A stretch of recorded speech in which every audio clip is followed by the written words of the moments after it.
Hello friends, എല്ലാവർക്കും നമസ്കാരം. നമ്മുടെ ഇഷ്ടപരമ്പരയുടെ വരാൻ പോകുന്ന വിശേഷങ്ങളിലേക്ക് ഏവർക്കും സ്വാഗതം. അങ്ങനെ ദേവമംഗലത്തുള്ളവര് ഏറ്റവും പ്രതിസന്ധി ഘട്ടത്തിലൂടെയാണ് ഇപ്പൊ കടന്നു പോകുന്നത്. അങ്ങനെ കൃഷ്ണമംഗലത്തുകാരുടെ സഹായത്തോടെ അവർ പുറത്തിറങ്ങുകയൊക്കെ ചെയ്തെങ്കിലും ഒരു ദിവസം ജയിലിൽ കിടന്ന അനുഭവം എല്ലാവരെയും ആകെ തകർത്ത് കളയാണ് കേട്ടോ. അതിനേക്കാളൊക്കെ ഉപരി തങ്ങൾ ഇത്രയധികം വിശ്വസിക്കുകയും സ്നേഹിക്കുകയും ചെയ്ത ദേവിയടുത്ത് ഇങ്ങനെ ഒരു തെറ്റ് ചെയ്തല്ലോ എന്നുള്ള ചിന്ത ആർക്കും വിശ്വസിക്കാൻ പോലും സാധിക്കുന്നില്ല. മീനു പോലും ദേവിയോട് ഉള്ള അടുപ്പം ഈ ഒരു സംഭവത്തിന് ശേഷം കുറയ്ക്കുന്നതൊക്കെ നമുക്ക് കാണാനായിട്ട് കഴിവേ. ഇതേസമയം ഗോമതിയാണെങ്കിൽ ശരിക്കും ആ ഒരു വലിയ ഡ്രോമിൽ നിന്നും ഇതുവരെ മാറിയിട്ടില്ല. എപ്പോഴും കരഞ്ഞുകൊണ്ട് തന്നെ ഇരിക്കുകയാണ്. അപ്പൊ ദേവമംഗലത്തുള്ളവരുടെ അവസ്ഥ മനസ്സിലാക്കി നമ്മുടെ ധർമ്മൻ അവർക്ക് സപ്പോർട്ടായിട്ട് ദേവമംഗലത്ത് തന്നെ ഉണ്ട് കേട്ടോ. അപ്പൊ ദേവമംഗലത്തേക്ക് ധർമ്മൻ വന്നതിന് ശേഷം എല്ലാവരും നിർബന്ധിച്ച് ആഹാരമൊക്കെ കഴിപ്പിക്കാൻ നോക്കുന്നുണ്ട്. പക്ഷെ നമ്മുടെ ഗോമതിക്ക് ഒരു വറ്റ് ചോറ് പോലും ഇറക്കാനായിട്ട് കഴിയുന്നില്ല. അത്രയധികം തകർന്നു പോയി. ജയിലിൽ നിന്നും കോടതിയിൽ നിന്നൊക്കെ കേട്ടിട്ടുണ്ടെന്നല്ലാതെ അതിനുള്ളിൽ ഇങ്ങനെ കയറേണ്ടി വരുമെന്ന് ഒരിക്കലും ഞാൻ വിചാരിച്ചിരുന്നില്ല.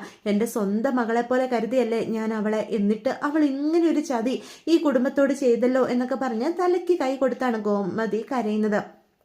ഇതേ സാഹചര്യത്തിൽ തന്നെ ഒരിക്കലും സഹായിക്കില്ലെന്ന് കരുതിയ തൻ്റെ ചേട്ടന്മാരും അതുപോലെ താൻ ഒരുപാട് വേദനിപ്പിച്ചിട്ടുള്ള ധർമ്മനും ഒക്കെ തനിക്ക് സഹായമായിട്ടുണ്ടായിട്ടുള്ളൂ എന്നുള്ള തിരിച്ചറിവും ഗോമതിക്ക് ഉണ്ടാവുകയാണ്. അപ്പൊ ഗോമതി ധർമ്മൻ വരുമ്പോൾ തന്നെ ധർമ്മന്റെ അടുത്തേക്ക് ചെന്ന് കൈ രണ്ടും കൂട്ടിപ്പിടിച്ച് പൊട്ടിക്കരയുക. ചേച്ചി ഒരുപാട് വേദനിപ്പിച്ചിട്ടുണ്ട് നിന്നെ. ഈ ലോകത്ത് ഏറ്റവും കൂടുതൽ സ്നേഹിച്ചിരുന്നത് എന്നെയും ബാലേട്ടനെയാണെന്ന് എനിക്കറിയാം. എന്നിട്ട് പോലും എൻ്റെ അനിയന് ഏറ്റവും ബുദ്ധിമുട്ടി നിന്ന സമയത്ത് ഞാൻ പോലും നിന്റെ കൂടെ നിന്നില്ല. പക്ഷെ ഈ കുടുംബത്തിനൊരു പ്രതിസന്ധി ഉണ്ടായപ്പോൾ ഞങ്ങൾക്ക് എല്ലാവർക്കും താങ്ങും തണലുമായി നീ ഉണ്ടായിട്ടുള്ളൂ എന്ന് പറയാം. എന്നോട് ക്ഷമിക്കടാ എന്ന് പറഞ്ഞ് ഗോമതി കരയാണ്. നീ കട തുടങ്ങിയെന്ന് കേട്ട് കഴിഞ്ഞപ്പോഴും നിന്നെ ഞാൻ ഒരുപാട് ശപിച്ചു. അതിനൊക്കെയുള്ള ശിക്ഷയാ എനിക്കിപ്പോൾ കിട്ടിയത്. ശരിയും തെറ്റും ഒന്നും മനസ്സിലാക്കാൻ കഴിയാതെ വല്ലാത്തൊരവസ്ഥയിലായിരുന്നു നിന്റെ ചേച്ചി. നിന്റെ ഭാഗത്തെ ന്യായം നീ ഞങ്ങളെ ബോധ്യപ്പെടുത്താൻ വന്നപ്പോൾ പോലും ഞങ്ങൾ അതൊന്നും ചെവിക്കൊണ്ടില്ല. പക്ഷെ ഇപ്പം എല്ലാം മനസ്സിലാകുന്നുണ്ടടാ എന്നും പറഞ്ഞ് ഗോമതി കരയാ. അത് കാണുന്ന ഗോമതിയുടെ അവസ്ഥ കാണുമ്പം നമ്മുടെ ധർമ്മന് ഒരുപാട് സങ്കടം വരുക. ചേച്ചി ഇങ്ങനെയൊന്നും പറയല്ലേ. എനിക്കറിയാം എൻ്റെ ചേച്ചിയുടെ സ്വഭാവം.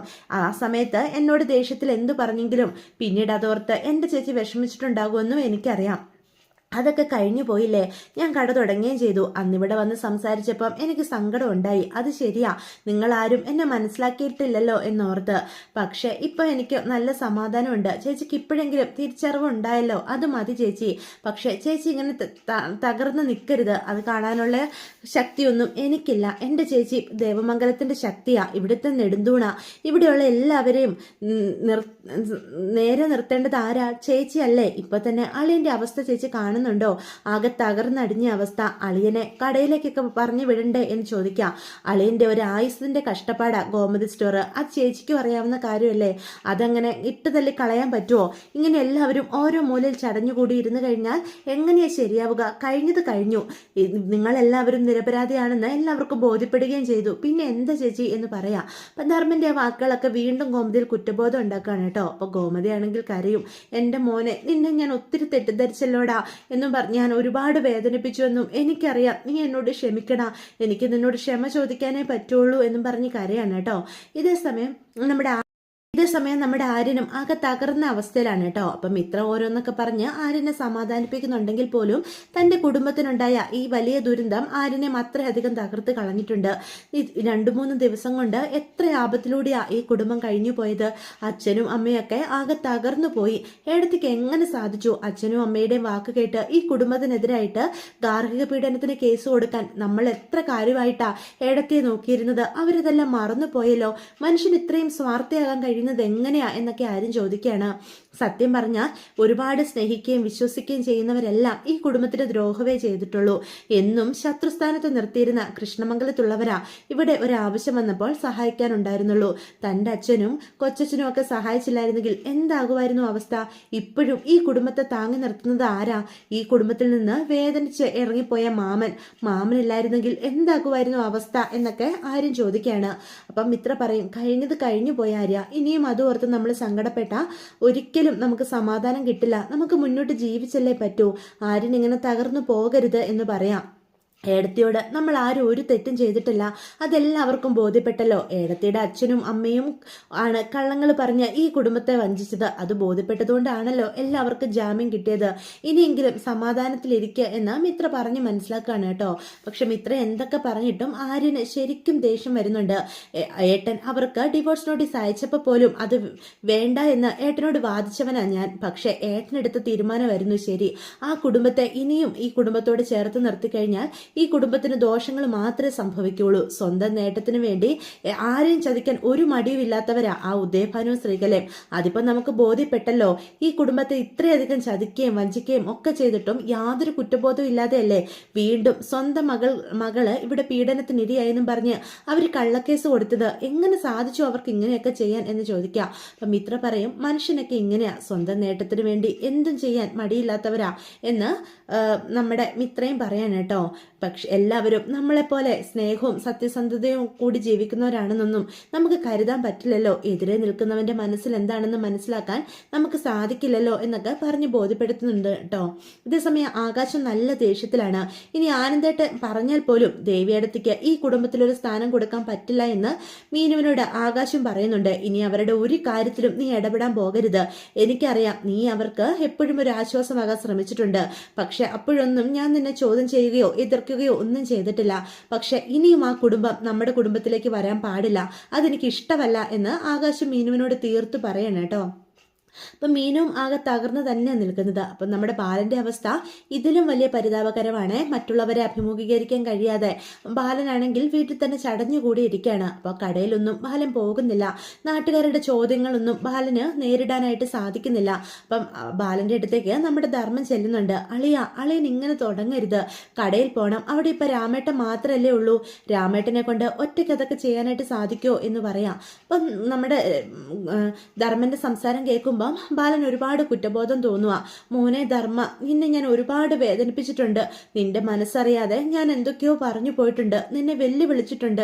പക്ഷെ അതൊന്നും ഒരിക്കലും എൻ്റെ ആ ദേഷ്യത്തിൽ ഞാൻ ഓരോന്നും ചെയ്തു കൂട്ടിയതൊക്കെ കവിഞ്ഞ് നീ ഒരിക്കലും നരകിക്കണമെന്നോ അല്ലെങ്കിൽ നശിച്ചു കാണണമെന്നോ അളിയൻ ആഗ്രഹിച്ചിട്ടില്ലടാ. എന്നും നീ എവിടെയാണെങ്കിലും രക്ഷപ്പെടണേന്ന് ഞാൻ ആഗ്രഹിച്ചിട്ടുള്ളൂ എന്നൊക്കെ പറയണ. അതെനിക്കറിയാലോ എന്ന് അപ്പൊ ധർമ്മം ചോദിക്കാം. ഇന്ന് ഈ ബാലനെ എല്ലാവരും പിന്നിൽ നിന്ന് കുത്തുക, ഞാൻ സ്നേഹിക്കുകയും വിശ്വസിക്കുകയും ചെയ്യുന്നവരൊക്കെ എന്നെ ചതിക്കുക എന്നൊക്കെ പറഞ്ഞ് ബാലൻ എണ്ണിപ്പിറക്കി ധർമ്മന്റെ മുന്നിൽ നിന്ന് കരയാണ് കേട്ടോ. അത് കാണുന്ന ധർമ്മന് ഒരുപാട് സങ്കടം തോന്നുക.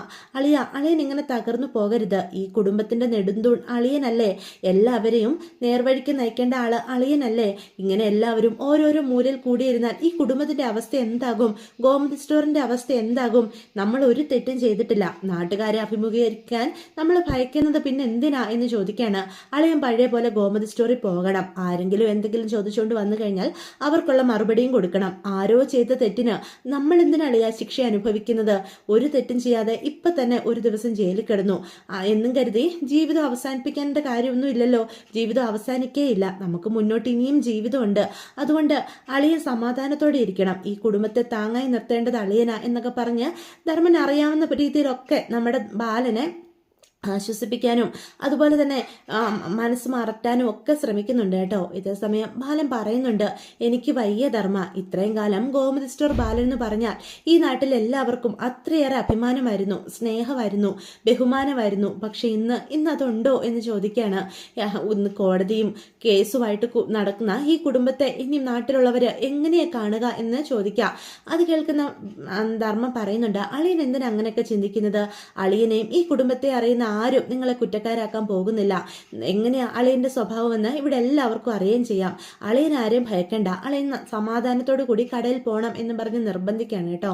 അപ്പൊ ധർമ്മന്റെ നിർബന്ധത്തിൽ കടയിലേക്ക് പോകാൻ തന്നെ ബാലനും ഉറപ്പിക്കുകയാണ്. കാരണം താൻ ഇനി വീട്ടിൽ ഇങ്ങനെ ഇരുന്നു പോയി കഴിഞ്ഞാൽ താൻ കഷ്ടപ്പെട്ട് നേടിയെടുത്ത തന്റെ കട അത് ഒന്നുമല്ലാതായി പോകും എന്നുള്ള തിരിച്ചറിവ് ബാലനുണ്ടാവുക. അതുമാത്രമല്ല തന്റെ മക്കളും പുറത്തൊക്കെ ഇറങ്ങി തുടങ്ങണമെങ്കിൽ താനായിട്ട് മുൻകൈ എടുക്കണം എന്നൊരു ചിന്ത വരിക. അപ്പൊ വീട്ടിന്റെ അവസ്ഥ എന്ന് പറഞ്ഞാൽ ശരിക്കും ഒരു മരണ വീട് പോലെയാണ് കേട്ടോ. ഗോമതി ആണെങ്കിൽ അടുക്കളയിൽ പോലും കയറുന്നില്ല, അത്രയധികം ഗോമതി തളർന്നു പോയിട്ടുണ്ട്. അപ്പൊ ധർമ്മം തന്നെയാണ് എല്ലാവരെയും താങ്ങായിട്ട് നിർത്തുന്നത്. അപ്പൊ നേരെ വെളുത്തു കഴിയുമ്പം നമ്മുടെ ബാലൻ തനിയെ ചായ ഇട്ട് എല്ലാവർക്കും കൊടുക്കുന്നുണ്ട്, ധർമ്മൻ ഉൾപ്പെടെ. അപ്പം ദേവമംഗലത്തുള്ളവരൊക്കെ ഒന്ന് നേരെ ആകുന്നത് വരെ 2-3 ദിവസം ധർമ്മൻ അവിടെ തങ്ങുകയൊക്കെ ചെയ്യുന്നുണ്ട് കേട്ടോ. അങ്ങനെ അവർക്കൊരു ആപത്ത് വന്നപ്പം ധർമ്മൻ തൻ്റെ ദേഷ്യമൊക്കെ മറന്ന് കട്ട സപ്പോർട്ടായിട്ട് തന്നെ നിൽക്കുന്നുണ്ട്. അപ്പം ഇതൊക്കെയാണ് കേട്ടോ വരാൻ പോകുന്ന എപ്പിസോഡിൻ്റെ വിശേഷങ്ങൾ. എന്തൊക്കെയാണെങ്കിലും ഇത്രയും വലിയൊരു ദുരിതം നടന്നെങ്കിലും അതിനെ എല്ലാം അഭിമുഖീകരിച്ച് തങ്ങളുടെ സത്യസന്ധത എല്ലാവർക്കും മുന്നിൽ തെളിയിക്കാൻ ദേവമംഗലത്തുള്ളവർക്ക് കഴിയുന്നുണ്ട്. അപ്പോൾ വീഡിയോ ഇഷ്ടപ്പെടുവാണെങ്കിൽ ചാനൽ ഒന്ന് സബ്സ്ക്രൈബ് ചെയ്ത് സപ്പോർട്ട് ചെയ്യണേ. ലൈക്ക് ചെയ്യാനും ഹൈപ്പ് ചെയ്യാനും ഒന്നും ആരും മറന്നു പോകരുത് കേട്ടോ.